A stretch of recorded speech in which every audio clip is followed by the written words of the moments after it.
இயக்குனர் சாந்தகுமார் அவரிடம் எனக்கு மிக மிக பிடித்த ஒரு பண்பு அப்படின்னா அது அறம். அவருக்கு இருக்கக்கூடிய ஒரு பண்பு அறம் அப்படிங்கிற ஒரு பண்பு தான். இன்னைக்கு அறம் அப்படிங்கிற அந்த வார்த்தைக்கு ஒவ்வொருத்தரும் ஒவ்வொரு விதமா விளக்கம் கொடுக்கலாம். சங்க இலக்கியத்தில் இது எவ்வாறு கையாளப்பட்டிருக்கிறதுங்கிறதுக்கெல்லாம் ஒரு பெரிய நீண்ட நெடிய தொடர்ச்சியாக நம்ம பேசலாம். ஆனா நான் எவ்வாறு அதை புரிந்து வைத்திருக்கிறேங்கிறத இங்க நான் பதிவு பண்றேன். நமது செய்கை, நமது செயல், நமது பேச்சு, நமது வாழ்க்கை பலருக்கும் நன்மை செய்யும் விதத்தில் நாம் யாருக்கும் தீமை செய்யக்கூடாது என்ற எண்ணத்தில் நாம் நடந்து வாழ்வதுதான் ஒரு அறமான வாழ்க்கை அப்படிங்கறதை நான் புரிந்து கொண்ட ஒரு விஷயம். அந்த அடிப்படையில சாந்தகுமார் அவர்களுடைய இந்த படங்கள் அனைத்தும் இந்த அறத்தை மையப்படுத்திய படங்களாகவே இதுவரை அவர் பதிவு செய்து கொண்டே வருகிறார். ஒவ்வொரு இயக்குனருக்கும் தான் ஒரு நல்ல பணம் சம்பாதிக்கக்கூடிய இல்ல ஒரு பொருளாதாரத்தை ஈட்டக்கூடிய ஒரு படத்தை பண்ணணும், பெரும் வெற்றி படம் பண்ணணுங்கிற எண்ணம் இருக்கும். அது தவறு இல்லை. ஏன்னா இந்த வணிக உலகத்துல, இந்த வணிக கட்டமைப்புக்குள்ள ஒரு இயக்குனர் அவ்வாறு தான் தன்னை தக்க வைத்துக் கொள்ள வேண்டும். ஆனால் இயக்குனர் சாந்தகுமார் அவர்களுக்கு அதைவிட ஒரு படி நம்மால் இந்த சமூகத்திற்கு ஏதாவது ஒரு நன்மை செய்துவிட முடியாதா திரைத்துறையின் வாயிலாக அப்படிங்கிற ஒரு எண்ணம் மேலோங்கி இருப்பது அவருடைய ஒவ்வொரு படத்திலையும் வெளிப்பட்டு கொண்டே இருக்கிறது. அந்த படங்களுடைய கதாபாத்திரங்களை அவர் வடிவமைப்பதுமே சமூகத்தால பெரிய அளவு குழப்பமாக வைக்கக்கூடிய கதாபாத்திரம், நம்ம தவறாக புரிந்து கொண்டிருக்கக்கூடிய கதாபாத்திரங்களை அவர் அந்த படங்கள்ல எடுத்து கொண்டு அந்த குழப்பங்களை நீக்கக்கூடிய ஒரு விஷயத்தை அவர் தொடர்ச்சியா அந்த படங்கள்ல கையாளுறார். ரசவாதி படத்தை பொறுத்த வரைக்கும் அவருடைய எனக்கு ரொம்ப பிடிச்ச ஒரு விஷயம் என்னன்னா, ஒரு கதாநாயகனை இது வரைக்கும் நீங்க நம்ம நிறைய இடத்துல பார்த்திருப்போம். ஒரு கதாநாயகன்னா ஒரு அழகான, ஒரு அறிவான, எல்லாரும் ஒரு 100-150 பேரை சரமாரியாக அடிக்கக்கூடிய, பறந்து தாக்கக்கூடிய, இந்த மாதிரி இந்த மார்வல் காமிக் புத்தகங்கள்ல வரக்கூடிய கதாபாத்திரங்களை அப்படியே தமிழாக்கம் பண்ணி தான் எடுத்துட்டு இருப்பாங்க. இதுதான் கதாநாயகனுக்கான பண்பாக தமிழ் சினிமா பல இடங்கள்ல கொண்டு போய் சேர்த்திருக்கு. ஆனா இவருடைய கதாநாயகன் நடந்து வரும்போதே ஒரு தட்டி நடந்து வருவாரு. அடுத்து அவருடைய அந்த ஒரு நடையிலையும் அவருடைய ஒரு செய்கையிலையும் ஒரு முதிர்ச்சி தெரியும். அவர் அப்படியே எல்லாரும் அடிச்சு தம்சம் பண்ற நபர் மாதிரிலாம் இருக்க மாட்டாரு. மாறாக தனக்கு சுற்றி இருக்கக்கூடிய அனைவரையும் அரவணைத்து போகக்கூடிய ஒரு எண்ணமும் அவர்களுக்கு ஒரு நல்ல வழிகாட்டக்கூடிய ஒரு தன்மையும் கொண்டவரை இவர் கதாநாயகனாக வைக்கிறார். ஒரு சமூகத்திற்கு தலைவன் எத்தகைய தன்மையோடு இருக்கணுமோ அத்தகைய தன்மையை இவர் ஒவ்வொரு படத்திலும் அவருடைய கதாநாயகனுக்கு வைக்கிறார். இது எனக்கு இந்த அரங்கத்துல நான் கலைப்பு கொடுக்கும் போது என்ன சொன்னாங்கன்னா, அரசியலை தவிர்த்து விடுங்கள் அப்படின்னாங்க. அரசியலை தவிர்த்து எதுவுமே உலகத்துல இல்லை. அதனால அதான் பேரெல்லாம் சொல்லாம ரொம்ப எவ்வளவு இதாக சொல்லணும் அதெல்லாம் சொல்றேன். அப்ப மிக மிக முக்கியமாக அவருடைய ஒவ்வொரு கதாபாத்திரத்தையும் அவரு கையாண்டு இருந்தாரு. அதுல ஒரு சித்த மருத்துவரை ஒரு கதாநாயகனாக கொண்டு காட்டிய விதம் எனக்கு உண்மையிலேயே ரொம்ப மகிழ்ச்சியாக இருந்தது. அதை காட்டியதோடு மட்டும் அவர் விட்டுவிடவில்லை. ஒரு சித்த மருத்துவருக்கு இந்த சமூகத்தில் என்னென்ன முத்திரைகள் குத்தப்படுகிறதுங்கிற அந்த வழியை இவர் எவ்வாறு உணர்ந்திருக்கிறார். ஒருவேளை இவர் சித்தர் போன்ற ஒரு வாழ்க்கையில் இருக்கிறனால அதை உணர்ந்துட்டாரா என்னன்னு தெரியல. ஆனா அவர் உணர்ந்திருக்கிறார். அந்த உணர்வை அந்த படத்தினுடைய ஒவ்வொரு காட்சியும் அவர் வெளிப்படுத்துவார். அதுல ஒரு நல்ல காட்சி ஒன்று இருக்கும். என்னன்னா, ஆல்ரெடி ஒரு ட்ரீட்மெண்ட்டா அந்த ஒரு குழந்தைக்கு ஏதாவது ஒரு பேய் பிடிச்ச மாதிரி அந்த குழந்தைக்கு ஒரு மென்டல் டிஸ்டர்பன்ஸ் ஒன்று இருக்கும். அவங்க வீட்டுல பேய் பிடிச்சிச்சு அப்படின்னு சொல்லுவாங்க. அப்ப அந்த குழந்தைய வேற ஒரு சைக்காட்ரிஸ்ட் அவங்க கிட்ட போயிட்டு ட்ரீட்மெண்ட்டுக்கு அவர் கொண்டு போயிட்டு இருப்பாங்க. அப்ப இந்த சித்த மருத்துவர்கிட்ட வருவாங்க. அப்ப இந்த சித்த மருத்துவர் என்ன சொல்லுவாருன்னு பாத்தீங்கன்னா, ஒரு ட்ரீட்மெண்ட்ல இருக்கிற ஒரு பேஷண்ட்டை நீங்க என்கிட்ட கொண்டு வரக்கூடாது, அது சரியா இருக்காது. நீங்க அவங்கள நம்பி ஒரு மருத்துவரை நம்பி போறீங்க அப்படின்னா அவங்க கிட்ட பாருங்க அப்படிங்கிற ஒரு விஷயத்த முதல்ல எடுத்து வைப்பாரு. இந்த பக்குவத்திற்கு பின்னாடி ஒரு பெரும் அரசியல் இருக்கு. காரணம் என்னன்னா, இன்னைக்கு சித்த மருத்துவர்களை பத்தி நீங்க எந்த ஒரு மாற்று மருத்துவ, அதாவது குறிப்பா நீங்க மாடர்ன் மெடிசன் சொல்லக்கூடிய அலோபதி மருத்துவர்களிடம் போய் பேசுனீங்கனாலும் அவங்க சித்தாவையும் போய் பாருங்கன்னு ஒரு ரொம்ப சொற்பமான நபர்கள் மட்டும்தான் அதை சொல்லுவாங்க.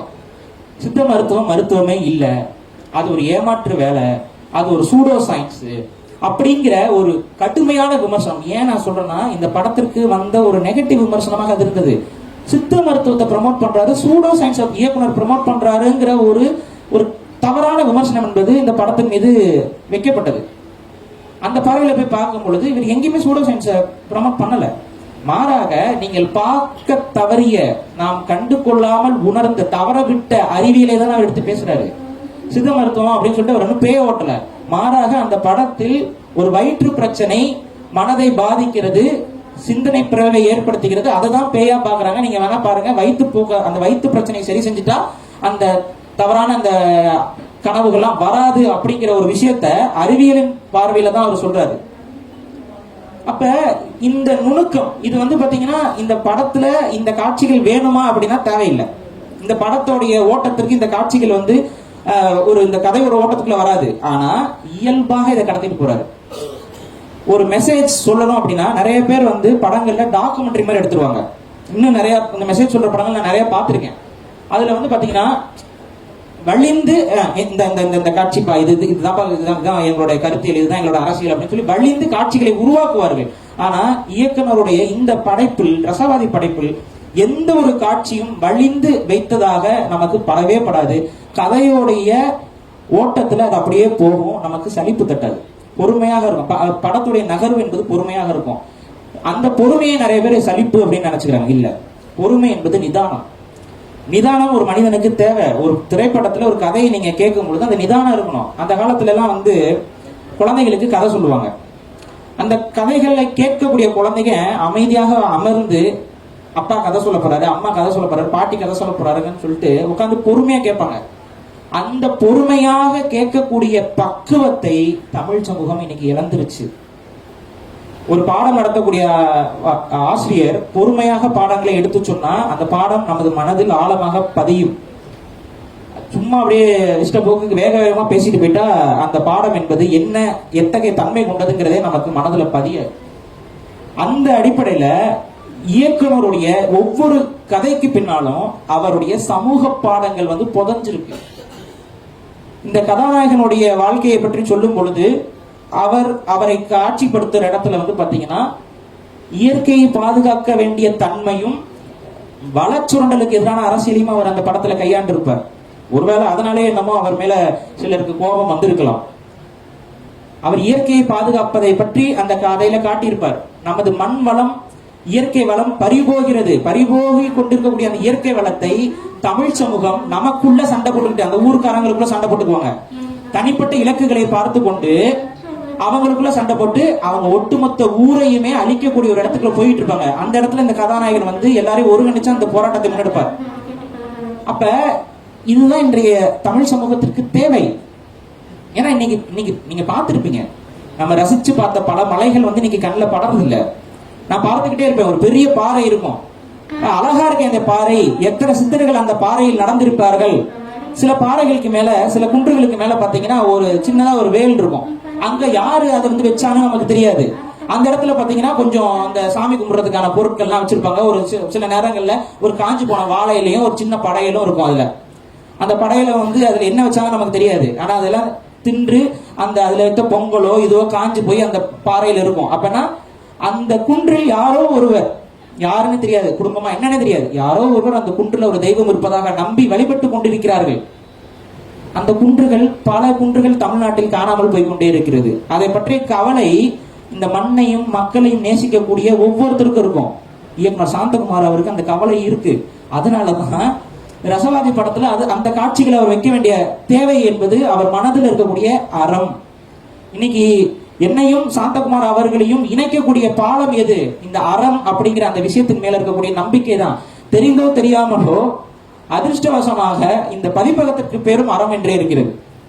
அது எனக்கு வியப்பாவே இருந்தது. அது ஒரு விதமான ஒரு ஆன்மீக தன்மையாவே நான் பார்க்கிறேன். ஒரு ஒற்றை கருத்தை வந்து நாம் தொடர்ந்து சிந்திக்கும் பொழுது ஒரு எண்ண வரிசையில் நம்மளுடைய சிந்தனை இருக்கும்போது அந்த எண்ண வரிசையில் இருக்கக்கூடிய பலரையும் அந்த எண்ண வரிசை வந்து ஒருங்கிணைக்கும் அப்படிங்கிற ஒரு நம்பிக்கை என்பது உலகளாவிய பல மதங்களிலும் இருக்கிறது. அத்தகைய ஒரு நம்பிக்கை எனக்கும் இருக்கு, அதை நான் நம்புறேன். அந்த அடிப்படையில அந்த ஒத்த அறவரிசை தான் எங்களை ஒருங்கிணைக்கிறதோ என்ற ஒரு தேடல் இருக்கு. அடுத்து இந்த படத்துல வந்து பாத்தீங்கன்னா சாந்தகுமார் அவர்கள் மேலோட்டமா சொல்லிட்டு போன விஷயங்கள் ஒண்ணு இருக்கு. அதுல நுணுக்கமா ஒரு விஷயம் சொல்லியிருப்பாரு. இது எந்த தமிழ் படமும் பதிவு செய்யாத காட்சியாகவே நான் பார்க்கிறேன். அவருக்கு அந்த மலைப்பகுதிகளில் ஒரு டூரிஸ்டுக்கு ஒரு குறிப்பிட்ட மாநிலத்தை சார்ந்த நபர்கள் வருவாங்க. அப்படி வரும் பொழுது அவங்க வந்து பாத்தீங்கன்னா அந்த பாட்டில் கிட்டெல்லாம் கீழே போட்டு போவாங்க. அப்ப வந்து அந்த கதாநாயகன் வந்து அதை எடுத்து அவர்களிடம் கொடுத்து உங்களோட குப்பையை உங்களோட இடத்துல போட கத்துக்கோங்க அப்படின்னு சொல்லுவார். இதை வைக்கக்கூடிய தைரியம் என்பது சாந்தகுமார் அவர்களுக்கு தான் இருந்தது. ஏன்னா பாருங்க, இது ரொம்ப தப்பான ஒரு விஷயம். நம்ம வீட்டுல இருக்க குப்பையை நம்ம வீட்டுல தான் அதை ப்ராசஸ் பண்ணணும். நம்ம வந்து பொதுவா அது யாருக்கும் பாதிப்பு இல்லாதவாறு தான் அந்த குப்பையை வந்து கடத்தணும். ஆனா சிலருக்கு அது கவலை இல்லை. நம்ம வீட்டு குப்பையை எங்க வேணாலும் போடலாம், நம்ம மாநில குப்பையை எங்க வேணாலும் போய் போடலாம் அப்படின்னு சொல்லிட்டு வரம்பு மீறிய செயல்பாடுகள் நடந்து கொண்டிருக்கிறது. நான் வந்து அந்த மாதிரி ஒரு பகுதியிலிருந்து வரேன். பொள்ளாச்சியில வந்து நீங்க வாரத்துக்கு 2 செய்திகள் பார்க்கலாம். அந்த மாதிரி கோழி கழிவுகள் வந்து கொட்டப்பட்டுருச்சு, மருத்துவ கழிவுகள் கொட்டப்பட்டு. பாருங்க, கோழி கழிவுகள் எந்த அளவுக்கு நாருன்னு உங்களுக்கே தெரியும். கோழி அந்த ரெக்கை இதெல்லாம் போட்டா அது பிண நாத்தம். அந்த பிண நாற்றம் வந்து அந்த பகுதியில விவசாயம் நடக்கக்கூடிய பகுதியில் ஏதோ ஒரு இடத்துல போட்டு போயிடுவாங்க. அப்படி நாரும். அந்த யாருக்கு அந்த நாற்றம், அந்த இடத்துல இருக்க யாரோ ஒரு விவசாயிக்கு அது பெரிய தலைவலியா வந்து நிற்கும். அவர் என்ன பண்ணுவாருன்னா, அவர் சொந்த செலவுல ஒரு ஜேசிபியை கூட்டிட்டு வந்து மண்ணை தோண்டி அவர் அந்த கழிவு எல்லாத்தையும் உள்ள போட்டு பெட்ரோல் ஊத்தி, அந்த பெட்ரோல் செலவை அவர் தான் பார்க்கணும். அவர் எரிப்பார். எரிச்சு அதுக்கப்புறம் அதை மண்ணு போட்டு மூடுவார். யாரோட குப்பையை நம்ம உட்காந்து செலவு பண்ணிட்டு இருக்கோம்னு பாருங்க. யாரோ ஒருத்தவங்க குப்பை. இது கோழி கழிவு, சரி, அது நாற்றம் அடிக்குது. மருத்துவ கழிவுங்க, மருத்துவ கழிவு. அதுல மனித மலம் இருக்கும், எல்லாம் இருக்கும். இதை உட்காந்து அங்க இருக்க பகுதியில் இருக்கக்கூடிய விவசாயிகள் இதை வந்து அரசாங்கமும் கண்டுக்கல.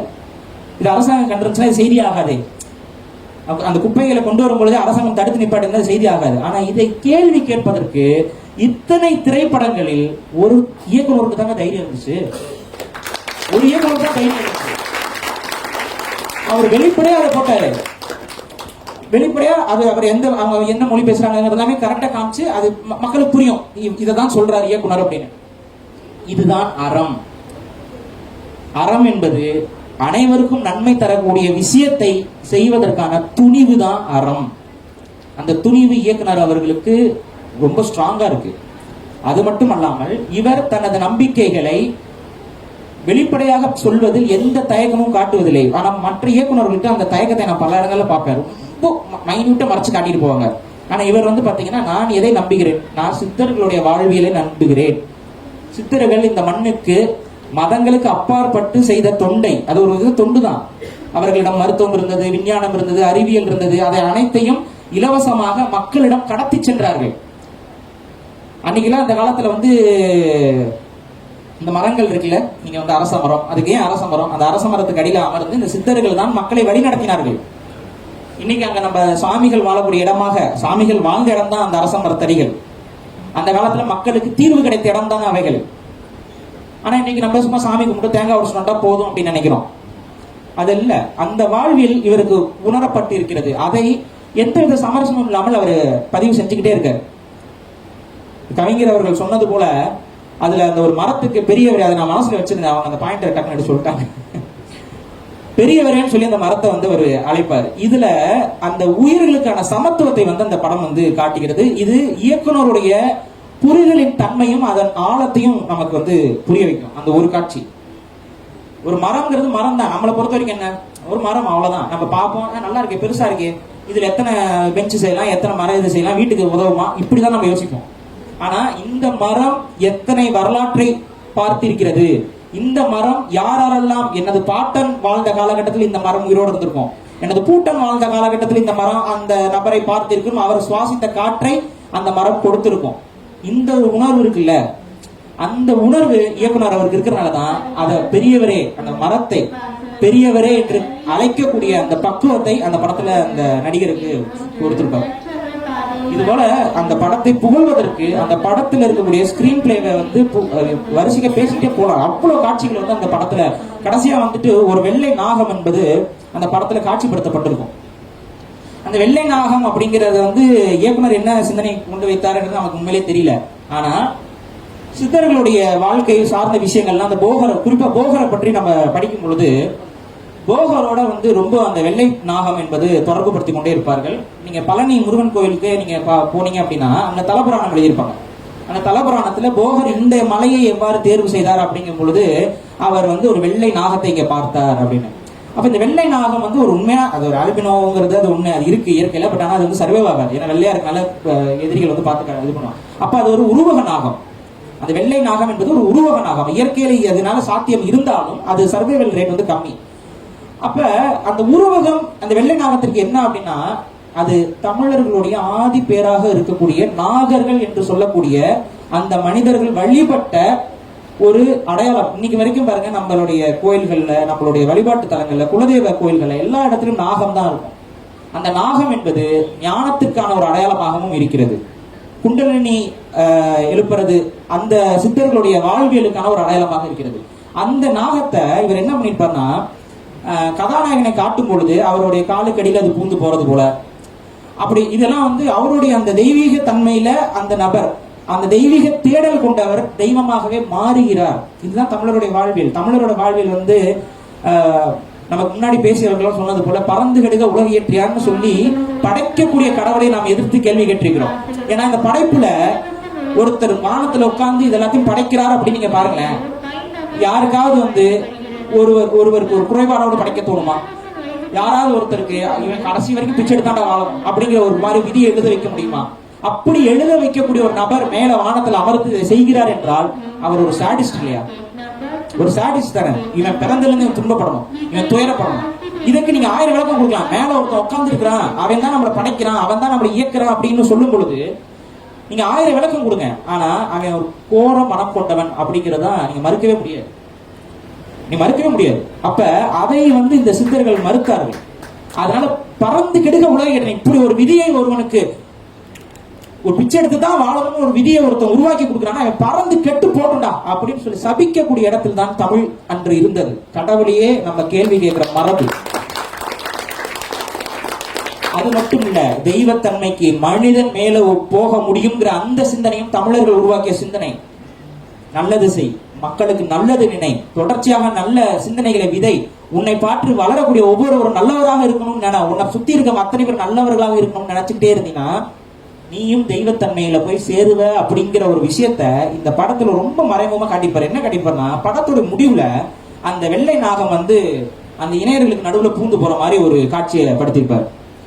அப்ப என்னன்னா, அந்த அவங்க 2 பேருக்கும் ஒரு தெய்வத்தன்மை என்பது இருக்கிறது, அவர்கள் தெய்வத்திற்கு ஒப்பானவர்கள்ங்கிறத மறைமுக ரொம்ப லைட் நோட்ல வெளிப்படையா சொன்னோம்னா பிரச்சனை வந்துடும். ரொம்ப லைட் நோட்ல புரிஞ்சா புரிஞ்சுக்கோ அப்படிங்கிற மாதிரி ஒரு எடுத்து சொல்லிட்டு போனதா தான் நான் புரிந்து கொண்டேன் அந்த படத்தில். அதுபோல இந்த ஸ்கிரீன் பிளே நான் நினைக்கிறது உண்டு. சில ஒவ்வொரு இயக்குனரும் ஒவ்வொரு தன்மையில எடுப்பாங்க, அதை நம்ம குறையெல்லாம் சொல்லல. ஆனா ஒரு சிற்பத்தை வடிப்பதற்கு முன்பு அந்த சிற்ப இலக்கணம் என்பது நமக்கு தெரியணும். ஒரு கட்டடத்தை கட்டுறதுக்கு முன்னாடி அதோட அந்த கட்டடத்துடைய ப்ளூ பிரிண்ட் என்பது நமக்கு தெரியணும். அதுபோல ஒரு தரமான திரைப்படத்தை கொண்டு வரணும்னு நினைக்கும் பொழுது அதோடைய முழு ப்ளூ பிரிண்ட் நம்ம கிட்ட இருக்கும். அப்படி ஒரு ப்ளூ பிரிண்ட், அந்த மாதிரி ஒரு கதை, திரைக்கதை, வசனம் எல்லாம் இருக்கும். இவர் என்ன சொல்றாரு, அந்த நேரத்துல எதிரில் இருக்கக்கூடிய நடிகருடைய முகபாவனை என்னவா இருக்கும் அதை கூட ஒரு இயக்குனர் மனதில் வைக்க வேண்டும். அது சில பேர் தவற விட்டுறாங்க. புது இயக்குனர்கள் சில பேர் வந்து என்ன பண்ணிடுறாங்கன்னா, ஒரு ரொம்ப சீரியஸான விஷயத்தை ஹீரோ பேசிட்டு இருப்பாரு, அவர் நல்லா தான் நடிச்சிட்டு இருப்பாரு, சீரியஸா பேசிட்டு இருப்பாரு, பக்கத்துல இருக்கவங்க அப்படியே வெறிக்க பார்த்துட்டு இருப்பாங்க. அது நடிக்க தெரியாம இல்ல, அது கவனக்குறைவு. அந்த கவனக்குறைவுகள் இருக்கக்கூடாது. ஏன்னா நம்ம பார்க்கும் பொழுது எல்லாரையும் பார்க்கிறோம், நமக்கு இது இயற்கையாக நடப்பது போல மனசுல பதியணும், செயற்கையாக தெரியக்கூடாது. அப்படி செயற்கையா தெரிஞ்சுன்னா அந்த கதையோட நம்ம ஒட்ட மாட்டோம். அப்ப ஒரு இயக்குனர் வந்து துணை நடிகர்களுடைய முகபாவனை, ஒரு வீரமா ஒரு முக்கியமான ஒரு சூழல்ல சோகமா பேசும்பொழுதும் வீரமா பேசும்பொழுதும் அந்த உணர்வை வந்து நடிகர் வெளிப்படுத்திடுவாரு. அவர்கிட்ட மட்டும் அவுட் கொடுக்க கூடாது. ஒவ்வொரு துணை நடிகரும் அங்க பக்கத்துல இருக்கிறவர்கள் அந்த சூழலை வெளிப்படுத்துகிறார்களாங்கிற அந்த ஒரு பார்வை என்பது மிக மிக மிக முக்கியம். இது எல்லாத்துலயும் இந்த படத்துல மிக மிக கவனம் என்பது கொடுக்கப்பட்டிருக்கும். இறுதியா ஒரு பதிவு நான் செய்யறேன். அது ஏன் அந்த கவனம் இருக்கு அப்படின்னா, இப்பதான் எனக்கு புரியுது, இவர் அந்த படம் எவ்வாறு இருக்க வேண்டும் என்கிறத முழுசாவே புத்தகமா எழுதி வச்சுட்டு தான் பண்ணியிருக்காரு. இன்னைக்கு இந்த புத்தகம் வெளியாகுது, ஆனா அந்த புத்தகம் எங்க இவர் எழுதி வச்சுட்டாரு, அதை வெளியிடுறாங்க. இந்த திரைக்கதை ஒவ்வொருத்தரும் என்ன டயலாக் பேசணும், எவ்வளவு நிமிஷம் பேசணும், அந்த நேரத்துல கேமரா என்னவா இருக்கணும், எந்த சூழல்ல அந்த டயலாக் என்பது பேசப்படணும், எல்லாமே பதிவு செய்யப்பட்டிருந்தால்தான் அது வந்து இவ்வாறு வரும். அடுத்து இறுதியாக ஒரு கருத்தை நான் இங்கே பதிவு செய்ய கடமைப்பட்டுள்ளேன்.